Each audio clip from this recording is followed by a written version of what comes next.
ሕዝቡ ለጳውሎስ ለምን አጥብቆ ምላሽ ሰጠው? ጳውሎስ የመዳንን መልእክት ለአሕዛብ ስለማድረስ ስለጠቀሰ ሕዝቡ በብርቱ ምላሽ ይሰጣል። ይህ አባባል የባህል ግምታቸውንና እምነታቸውን ይፈታትናል። እስከዚያ ጊዜ ድረስ ለማዳመጥ ዝግጁ ነበሩ። ጳውሎስ ስለ አሕዛብ መካተት ሲናገር ቅር ተሰኝተዋል። ሌላው ምክንያት አለመግባባትና ፍርሃት ነው።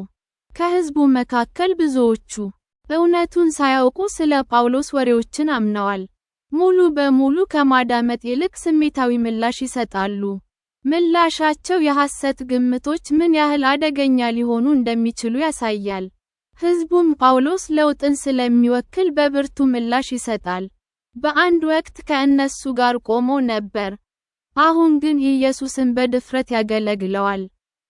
ለውጡ ወጎቻቸውን ይጋፈጣል። ለውጥ ብዙውን ጊዜ ለእሱ ዝግጁ ባልሆኑ ሰዎች ልብ ውስጥ ውጥረት ይፈጥራል።